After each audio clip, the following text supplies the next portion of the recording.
100만 20, 30, 40, 50, 60, 70, 80, 90, 100. 안녕하세요, 조승현입니다. 오늘 조승현의 탐구생활에서는 100만 구독자 기념 Q&A를 준비했는데 저희가 10만 구독자 달성 이후로 우리 궁금이들도 한번 뭉쳐야 되지 않냐, 팬미팅 해야 되는 거 아니냐라고 말씀을 해주셨고 저도 항상 마음이 아팠습니다. 여러분을 한 번도 대면으로 못 뵀기 때문에. 그래서 오늘 Q&A를 일종의 라이브로 할 수 있는 그런 자리를 한번 만들어 봤습니다. 저희가 커뮤니티 공지를 올려서 300명이 넘는 분들이 질문을 올려주셨어요. 그 중에 10분만 만나 뵙기로 했습니다. 그분들이 하는 질문이 대체로 많은 궁금해 분들이 해주시는 질문이기 때문에 직접 와서 질문을 하신다는 느낌으로 오늘 영상 봐주셨으면 좋겠어요. 저기 위에 지금 이미 와 계시는 분들도 있는데 한번 올라가 보겠습니다. 100!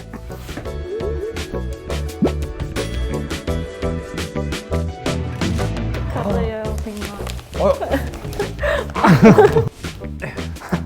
이렇게. 와, 떠네요. 어떻게 도와드릴까요?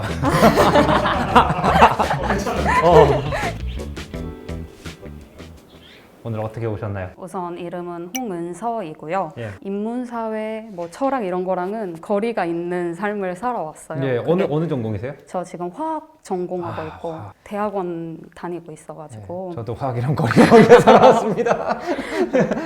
물론 재미도 있고 욕심도 있어서 하고는 있지만 하다 보면은 내가 이거를 할 수 있는 일인가 너무 어렵기도 하고 또 가끔은 이룰 수 없는 목표를 가지고 도전하는 게 아닌가 이런 좀 현타가 올 때가 있었어요. 과학적 연구를 하다가 네. 인간이 약간 이룰 수 없는 목표여도 끊임없이 도전을 해야 되는 이유 이런 거를 들을 수 있지 않을까 해서. 저는 사실 그 도전을 해야 되는 성향의 사람이 있는 것 같고 도전을 안 해도 충분히 행복한 사람도 있는 것 같아요.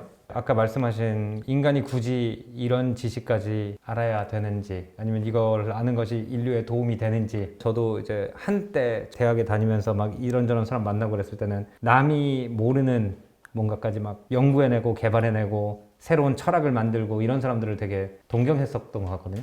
근데 지금은 약간 어떤 생각이 드냐면은 예를 들어서 인문학을 하는 수많은 분들이 계시잖아요. 사실 이분들이 한 일을 다 합쳐야지 한 세대에 요만큼 나가는 거지 한 사람만 떼놓으면은 그 사람 한 명이 한 업적이 세상을 바꾼지는 어차피 않는 것 같거든요. 그럼 거기에 보면은 뭐 연구하는 사람도 있고 저처럼 전달자 역할을 하는 사람도 있고 새로운 정책에 접목시키는 사람도 있고 막 사람들이 많이 있고 각각의 사람들을 한 명씩 떼놓고 봤을 때는 다 내가 하는 일이 정말 이 전체에 비해서 너무 작은 일이라고 생각을 할 것 같거든요. 근데도 바뀌잖아요.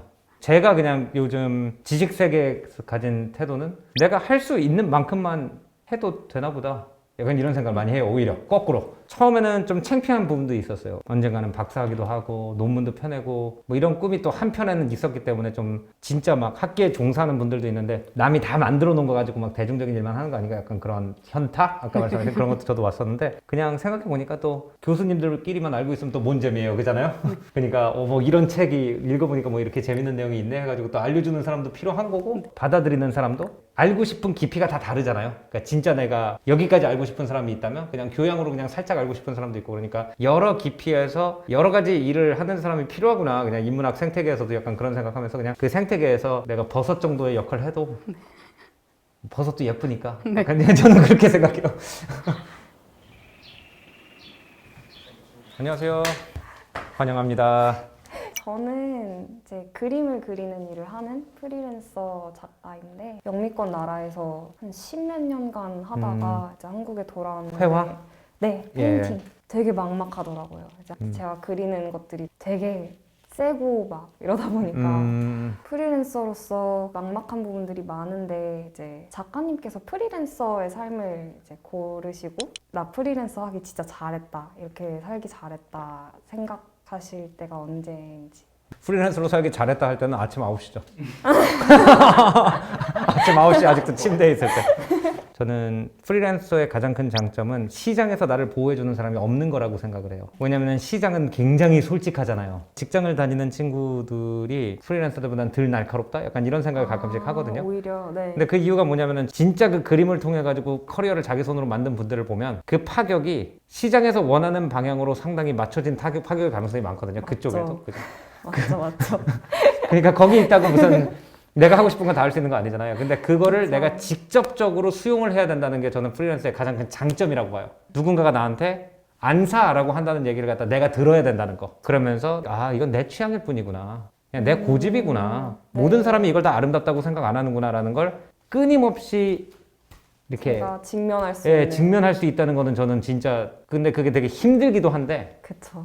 저는 그게 이제 성장의 가장 큰 동력이기도 하다고 생각을 해서 약간 다른 이렇게 프리랜서를 만나면 저는 약간 이렇게 동질감 같은 걸 느껴요. One of us. 좀 과장된 표현이긴 한데 광활한 사막 같은데 혼자 말 타고 다니는 사람 있잖아요. 그 사람 네. 짐이 없잖아요. 근데 짐이 없을 수 있는 이유가 거기서 뭘 잡아서 먹을 수 있는 사람이니까 짐이 없는 거잖아요. 그런 멋이 저는 우리의 멋이라고 생각을 해요. 물론 이제 그분들은 익스트림 서바이버들이지만 네. 어쨌든 현대 자본주의에서 그런 낭만을 가지고 있는 건 그래도 우리 쪽이 아닐까. 그쵸.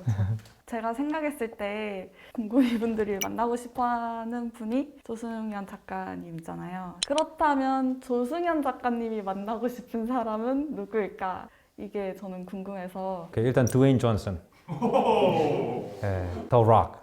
왜 그러냐면은 사람이 이렇게 멘탈 부분이 있고 피지컬한 부분이 있잖아요. 네. 근데 저는 이제 춤을 굉장히 잘 추시거나 운동을 굉장히 잘해서 몸이 좋으신 분들이 가지고 있는 어떤 그 건강 에너지 있죠. 그 드웨인 존슨 씨 보면 항상 하하 자기의 건강에서 나오는 그냥 기분이 그냥 이렇게 모든 거에 느껴지는 막 그런 게 있거든요. 근데 그냥 그게 실제로 너무 궁금해요. 그러니까 나는 너무 여기서 사는 사람이다 보니까 그냥 여기서 올라오는 그런 에너지가 그냥 건강한 분 그런 분을 오히려 좀 만나보고 싶은 네. 그런 게 있고 그리고 역사 측에 가까운 그런 분이라면은 사막에 사는 베두인 분들이라든지 텍사스의 뭐 코만치족 추장이라든지 그런 분들이랑 만나보고 싶어요. 왜냐면 그런 분들의 생각은 아무거가 안 남아 있어요. 왜냐면 구전 문화였기 때문에. 그러니까 나폴레옹이 뭔 말했는지 내가 책 꺼내가지고 읽을 수가 있는데 코만치 추장이 버팔로와 함께 살아남던 그 사람들의 지혜는 유럽인들이 가가지고 일주일 같이 살아보고 쓴 기록밖에 없어요. 그러니까 그분들이 가지고 있던 문화적 지혜는 그냥 그분들 돌아가시면서 같이 없어져 버렸잖아요. 기록을 남기지 않은 문화권 사람을 만나보고 싶을 것 같아요. 보들레르 얘기할 줄 알았는데 갑자기 드웨인 존슨! 아이들한테 좋아하는 작가님이 있는데 팬미팅을 가게 됐어. 근데 무슨 얘기를 할까? 예. 좀 도와줄 수 있겠느냐 이렇게 예. 얘기를 했어요. 몇 학년이에요? 지금 가르치는 학생들이? 중학교 3학년이요. 아 무서워. 뭐라 그랬어요? 롤링 페이퍼를 적어왔어요. 저 그거 지금 그 나무 위키 읽기 하는 것처럼. 그래서 정승원 이름 불러주세요. 정승원 학생 안녕하세요. 양회준 이름 불러주세요. 양회준 학생 안녕하세요. 반갑습니다. 언어를 배울 때 어느 정도를 알아야 잘 배웠다고 할 수 있나요? 이혜지 학생 언어를 배울 때 자기가 책 읽는 게 목적이면은 책이 읽히면 잘 배운 거고 미드를 보는 게 목표다 그러면 미드를 보는데 웃긴 포인트에서 웃기면은 영어를 잘 하는 거고 저는 이제 여긴 그렇게 생각해요. 이준석 학생 무야호 해주세요. 네, 무야호. 프랑스에서는 중학생 때부터 철학을 배운다고 교육과정에서 그렇게 말씀하셨잖아요. 학교에서 더 많은 것을 가르쳐 줄 수는 없을까 하는 그런 아쉬움을 많이 안고 학교를 떠난 사람이라서 지금 하고 있는 일도 그런 공교육이 더 발전했으면 좋겠고 하는 마음으로 계속 비영리 활동을 하고 있는 것도 있는데요. 현실적으로 만약 교육과정에 반영을 한다면 어떤 식으로 접근을 해보면 좋을까? 이 한국 사회에서 문화적으로 인간답게 살 수 있도록 만들어주는 게 목표면 사람이 머리만 가지고 사는 게 아니잖아요. 몸도 쓸 줄 알아야 되고 기본적으로 자기 스스로를 좀 지켜낼 줄도 알아야 되잖아요. 근데 우리나라 교육에서 빠져 있는 게 흔히 미국에서 라이프 스킬이라고 부르는 게 많이 빠져 있는 것 같아요. 뭐 예를 들어서 보일러 갔을 때 그거 간단하게 렌치 돌려가지고 고칠 수 있는 능력이라든지 뭐 의자가 삐걱거릴 때 망치 2번 치면 될 것 같다가 이걸 꼭 버리고 새로 사지 않아도 되는 정도의 능력. 니고시에이션을 한다든지 예를 들어서 어디 가가지고 물건 깎는 법이라든지 어디 가서 사기 안 당하는 법이라든지 두 번째는 이제 피지컬 컬처라는 부분이에요. 몸 쓰는 법을 안 가르친다는 거. 진짜 자기 몸을 갖다가 컨트롤하고 자기가 먹는 것이 자기 몸에 어떤 영향을 끼치고 예를 들어서 달리기 퍼포먼스 어떻게 늘려나가고 어떻게 재고 그리고 피지컬 컬처의 두 번째 제가 생각하는 부분은 뭐냐면 춤에 관련된 부분이거든요. 그러니까 춤이라는 것이 굉장히 중요한 제가 살면서 느낀 커뮤니케이션 부분 중에 하나인데 저 같은 경우는 춤을 아예 못 춰요. 제가 한국인으로서 외국 나가가지고 가장 힘든 게 뭐냐면은 무조건 춤이에요. 외국에 나면 사교의 기본이 춤인데 몸으로 커뮤니케이션이 안 되니까 그게 되게 어렵더라고요. 그래서 피지컬 에듀케이션, 그 몸을 쓰는 부분에 있어서 자기 몸을 관리하는 방법과 꼭 말을 통해서가 아니라 몸을 통해서 커뮤니케이션 하는 법, 그 다음에 기본적인 라이프 스킬, 손재주, 그리고 자본주의 사회에서 살아남는 기본적인 경제관념. 이 네 가지는 제가 생각할 때 너무 살아가는데 필수적인 거여가지고 이게 빠진 교육을 갖다가 제대로 교육이라고 부를 수 있는지라는 생각도 들 정도. 만약에 우리나라 공교육을 보충한다면 저는 그 네 가지가 보충이 되면 참 좋겠다는 그냥 생각을 해요. 제가 이제 20대 초반에 미국에서 한 5년 정도를 보냈는데 아무래도 다른 문화권에서 살다가 오니까 제가 여기도 아니고 저기도 아닌 그런 느낌을 많이 받더라고요. 정체성을 정의하는 방법 되게 여러 가지가 있잖아요. 세대적 정체성도 있고, 뭐 나는 Y세대야, X세대야, 밀레니얼이야, 젠제트야 뭐 이런 것도 있고, 신념 같은 게 될 수도 있죠. 동물 애호가야 뭐 이런 게 될 수도 있고, 식생활이 될 수도 있는 것 같아요. 나는 고수를 정말 좋아하는 사람이야. 그래서 고수를 안 좋아하는 사람하고 난 좀 달라. 뭐 이런 게 될 수도 있는데 점점 여러 나라를 다닐수록 뭐냐 하면은 다른 이런 나를 정의하는 것들 있잖아요. 그게 꼭 코리안이냐 아메리칸이냐 이런 것보다 더 중요할 수도 있다는 생각을 많이 하는 것 같아요. 그러니까 예를 들어서 여기 한국 사람이 있고 옆에 한국 사람이 있는데 이 사람은 포를 되게 좋아하고 이 사람은 안 좋아해요. 근데 이 사람이 있고 이 미국 사람이 있어. 근데 이 둘은 베트남 국수를 되게 좋아해, 쌀국수를. 그럼 이 둘이 베트남 쌀국수라는 공통 분모를 가지고 친구가 될 수도 있잖아요. 그쵸. 그러면은 이제 내가 나는 베트남 국수를 좋아하는 커뮤니티의 일원이야 라든지 네. 나는 뭐 클래식한 뭐 오디오를 좋아하는 그룹 커뮤니티의 일원이야 뭐 이런 식으로 정의를 하는 것도 저는 나쁘지 않은 것 같아요. 네, 안녕하세요. 저는 카메론이라고 합니다. 예. 그 미국에서 왔어요. 예. 궁금하네요. 아르칸사? 미나리, 예. 미나리. 예, 미나리의 배경인 사실 제가 다녔던 대학교에서 한 15분 정도 떨어지는 데에서 그 영화가 제가 대학교를 졸업했을 때 혼자서 이탈리아 여행 갔거든요. 뭐 하루는 제가 피렌체에 있었을 때는 도시 전부를 바라볼 수 있는 팔라츠 미켈란조라는 광장 있잖아요. 예. 일몰 때였는데 그 압도적인 아름다움에 또 너무 감동해서 인생의 순간이라고 생각하거든요. 조승영 작가님도 인생 순간 있는지 좀 궁금했었어요. 나도 굉장히 비슷한 경험을 한 게 있는데 인간이 만들어낸 피렌체 같은 예술적 미의 감동을 많이 하셨던 것 같아요. 예. 전 거꾸로였어요.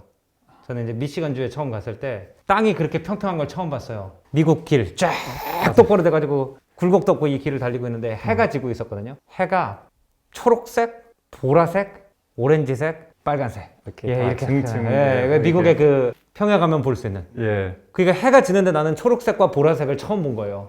이제 그때 한국 문화는 열심히 다 공부하고 그 클래시컬 피아노라든지 이런 거 치는 사람 되게 존경하고 다 인간이 이렇게 모든 걸 만든다라는 관념을 가지고 있다가 저것만 못하네. 사람이 만든 가장 아름다운 그림도 저것만 못하네. 그 생각을 했었어요. 그래서 정말 세상이 넓고 나는 요만하고 되게 겸손해지고 약간 그런 경험이었던 것 같아요. 항상 새로운 것에 대해서 인정하시고 받아들이시는 어디서 비롯되는지 좀 알고 싶어서. 그냥 저는 그냥 철없다는 말을 되게 많이 듣거든요. 주변 가까운 사람들, 가족들이나 이런 사람들한테. 우연히 베트남 놀러 갔다 왔는데 저 옆에 이거 뭐야? 그러면은 막 찾아보다가 그 다음에 무슨 태국에 갔는데 여기 있는 게 더 멋있네? 그러면은 이제 태국 막 그래가지고 태국 역사책 파고 약간 그런 거지. 그 본능에 따라가시는. 예, 그러니까 누구나 있는 것 같은데 그게. 네. 한국의 문화상 네. 뭐를 내가 에너지를 쏟고 공부를 하는데 물질적인 결과를 가져다 주지 않으면 이 앞부분을 하는 걸 좀 낭비라고 생각하는 그런 문화는 있는 것 같아요. 그러니까 예를 들어서 내가 베트남 역사를 공부하고 있다 그러면은 네. 가장 먼저 주변 사람들한테 들어야 되는 반응은 그거 어디다 쓰려고? 근데 어디다 쓰려고라는 생각을 자꾸 하면 사실 재밌게 막 뛰어들 수 있는 게 아무것도 없다. 저는 약간 그런 생각이 들어가지고 쓸데없는 거야 라는 생각만 버리면은 이것도 해보고 저것도 해보고 자연스럽게 되지 않나? 좀 그런 생각 들어요. 저는 춤을 추고 있는데요. 나도 춤을 춰보고 싶다. 아, 정말요? 예, 와. 몸이 안 움직여요. 저는 음악을 어. 들어도 춤추는 분들한테 항상 춤 어떻게 추는 거야? 그러면은 음악을 느껴. 맞아요. 저도 아직까지 아무것도 안 느껴지는데.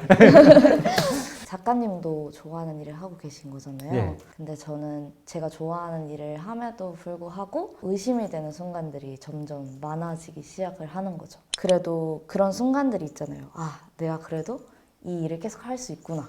해도 되겠다. 라고 느껴지는 순간들이 작가님은 언제 있으셨나? 근데 저 같은 경우에는 이제 언제 그런 게 들었냐면 하루에 막 3개 다른 도시에서 아침에 KTX 타고 대전에서 강의하고 그다음에 대구에서 강의하고 부산에서 강의하고 근데 그걸 갖다가 한 3년 정도 하고 나니까 내가 얘기를 신나게 하는 거는 새로운 책을 읽고 막 새로운 생각이 떠올라서 얘기를 하는 건데 3년 동안 거의 같은 얘기만 계속 반복하고 다녔고 책은 별로 안 읽은 거예요.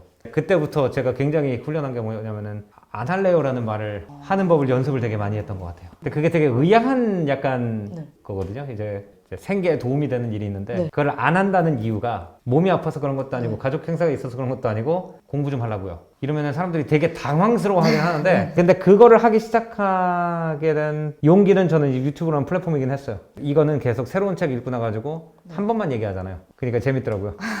그 유튜브 콘텐츠 크리에이터로서 인기를 얻고 하신 비결이 좋은 구독자분들을 만난 것 같아요. 사실은 10만 명 넘은 다음부터는 궁금해 분들이 많이 가이드를 오히려 해주셨어요. 이런 거 궁금하니까 네, 이런 거 궁금하다. 그러면 생각을 해보게 되고 생각을 하는 과정에서 또 인사이트를 얻게 되고 알고리즘이 저를 진짜 좋은 구독자분들이랑 매칭을 시켜준 것 같아요. 그래서 댓글창에 이렇게 보면은 제일 감사하게 생각하는 댓글창이 추가적으로 이렇게 자기가 아는 거를 얘기해 주시는 거예요. 길게 자세하게 써주시는 분들이 많거든요. 아 이거 뭐 이론도 있다라든지 전에는 그렇게 사람들이 생각했는데 지금 이게 잘못된 걸로 이제 근데 그 고수들이 자기 시간도 안 아까워하고 그래서 저는 그게 제일 감사해요.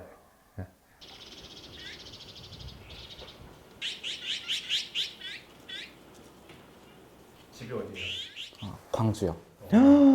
경기도 공주 아니면 전라도 공주? 전라도. 어떻게 찾아오셨어요? 저 이제 신청해서 왔죠.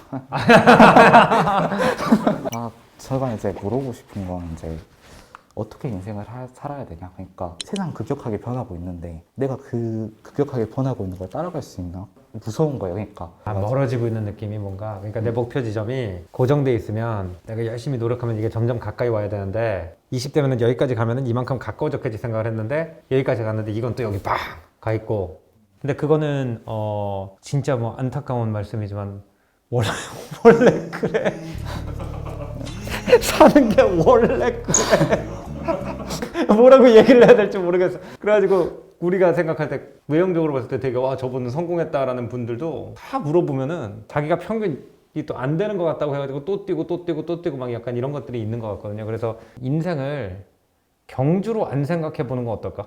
몇 살 전까지 저 포인트에 도달해야 된다 이런 건 없는 것 같아요. 내가 생각할 때 더 하면 좋은 고민은 어느 쪽으로 뛸까라는 고민이 더 중요한 고민 같거든요. 예를 들어서 어떤 구체적인 고민이 있어요? 뭐 커리어에 대한 거나 뭐 진학에 대한 거나 어떤 만약에 공무원 시험을 준비하거나 그러니까 만약에 선택해서 달려가고 나면은 오케이. 결국에 나서 이제 바꿀 수 없는 거잖아요. 그러니까 시간을 거꾸로 돌릴 수가 없다 이거죠. 네, 그죠. 이제 시간이란 게 유한적이니까 만약에 제가 잘못된 선택을 하거나 결국에 나서 책임질 수 없는 일을 이제 됐을 때 어떻게 감당해야 될지 잘 모르겠어서 주변에 내가 책임져야 되는 사람이 많아요? 아니요. 네. 네. 뭐 신뢰가 되지 않는다면은 나이가 어떻게 20살. 20살. 네. 잠재력에 대해서 얘기를 할 때 이걸 건전지처럼 얘기를 하고 있어. 내가 지금 100을 가지고 시작을 하는데 20을 써버리면 80밖에 안 남는다 이렇게 얘기를 하고 있잖아요. 최소한 내 경험에는 그렇게 되진 않더라고요. 잠재력은 쓰면 늘어나요. 뭔가 책임질 사람이 있으면 급하긴 당연히 급한데 어쨌든 이 잠재력은 쓰면 늘어난다는 건 확실해요. 공무원 시험을 3년 준비했잖아요. 떨어졌어요. 그럼 3년 버렸냐? 난 그렇게 절대로 생각 안 해요. 3년 동안 실패함에도 불구하고 3년 동안 뭔가를 견디면서 이악 물고 해보는 거 배웠고 그 다음에 떨어졌을 때 다시 한번 도전할 용기 찾는 거 배웠고 육사 과목이라든지 그런 지식도 배웠고 이제 공무원은 아니라는 것도 알았어요. 그러면은 3년 동안 그거 4가지를 갖다가 가지고 있으면은 나는 그 나쁘지 않은 3년 같아요. 그래가지고 내가 생각할 때는 일단 본인의 인생을 갖다가 100으로 시작하는 배터리고 이게 내가 뭔가를 할 때마다 이 배터리를 갖다가 쓰면서 산다라고 생각을 하면은 미래에 대해서 되게 어두울 수밖에 없는 것 같아요. 근데 이렇게 생각을 하는 거지. 그러니까 배터리 100이 있어요. 그러면은 배터리 용량은 20을 쓸 수가 있는데 대신 배터리 통을 갖다 200짜리를 만드는 거지. 근데 그 배터리 통 자체를 갖다가 키우는 것들이 뭐냐 하면은 대체로는 남들이 하지 말라 그러는 거나 실패할 가능성이 높은 거나 그래가지고 대체로 내가 생각할 때 20에서 30 사이에 잘 살았다고 하는 사람들은 그 배터리 통을 자이로든 타이로든 크게 만든 사람들. 근데 그 크게 만드는 데는 대체로 둘 중에 하나예요. 엉뚱한 짓 했든지 고생했든지. 그러면은 이게 통이 커지더라고요, 사람이. 말 그대로 우리가 통 큰 사람이라고 그러잖아. 우리 스케일 큰 사람. 떨어져 보는 것도 안 떨어져 본 사람하고는 다르다는 거예요. 물론 자기가 핸들할 수 있는, 재개할 수 있는 범위 안에서 실패를 해야겠지만 그런 안에서 이렇게 여러 번 뭐 하다가 이렇게 깨져보는 거는 약간 맷집이 이렇게 커지잖아요. 30대 때부터 진짜 본격적으로 이제 치열해지더라고요, 이 경쟁이. 그죠?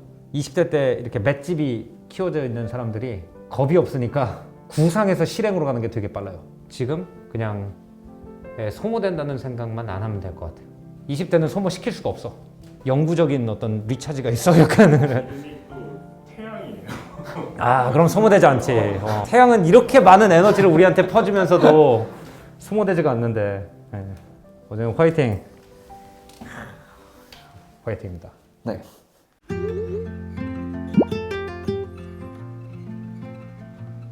아이디만 보거나 댓글만 보던 분들을 실제로 뵐 수 있어서 너무 좋았어요. 한 분 한 분의 약간 속에 있는 이야기도 좀 듣고 또 궁금했던 점도 듣고 나니까 컨텐츠 찍을 때마다 약간 아, 이런 분들이 쭉 앉아 계시는구나, 약간 이런 생각으로 컨텐츠를 만들게 될 것 같습니다. 그래서 오늘 와주신 궁금이 분들 너무 감사드리고, 못 와주신 분들은 제가 또 따로 코로나 끝난 다음에 좀 더 큰 이벤트를 만들어서 같이 좀 얼굴을 뵀으면 좋겠습니다. 어쨌든 여러분 덕분에 여태까지 우리 채널이 쭉 성장을 했고 100만까지 올 수 있게 됐기 때문에 자랑을 하기보다는 우리 같이 축하하는 약간 이런 분위기로 영상 마무리하고 싶어요. 오늘 조성현의 탐구 생활은 여기서 마무리하고요. 다음에는 이제 골드 버튼 언박싱 컨텐츠로 여러분 찾아뵐 테니까요. 구독, 좋아요 많이 눌러주시고요.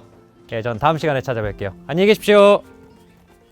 사실 아직까지도 좀 얼떨떨하고 작가님이랑 만나서 대화할 수 있었던 것만으로 되게 좋았던 시간이었던 것 같아요. 제가 존경하는 작가님 실제로 뵐 수 있어서 너무 좋은 기회였고 감사하게 생각합니다.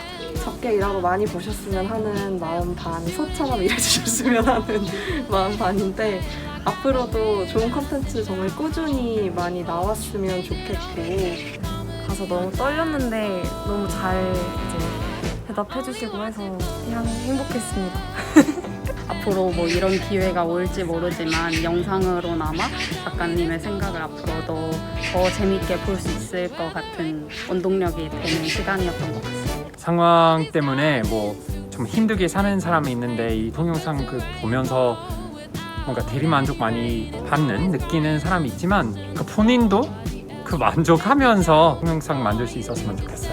궁금이들이 작가님한테 질문하고 서로 주고받는 케미가 너무 좋았다라고 얘기해 주셔서 앞으로도 콘텐츠 잘 보고 소통할 수 있도록 댓글도 좀 달아보고 하려고 생각이 들었어요. 짧게지만 질문들에 대한 대답을 되게 명쾌하게 해주셔서 그런 고민은 더 이상 안 할 수 있을 것 같고 정말 잘생기셨습니다. 제 안목을 키워주셨다 해야 되나? 그래서 정말 감사하고요. 항상 제작진들한테 감사하고 앞으로 계속 이대로 유지만 해주셨으면 좋겠다. 이 말씀만 이제 드리고 싶습니다. 조선의 탐구 생활 파이팅! The weather ain't for everyone.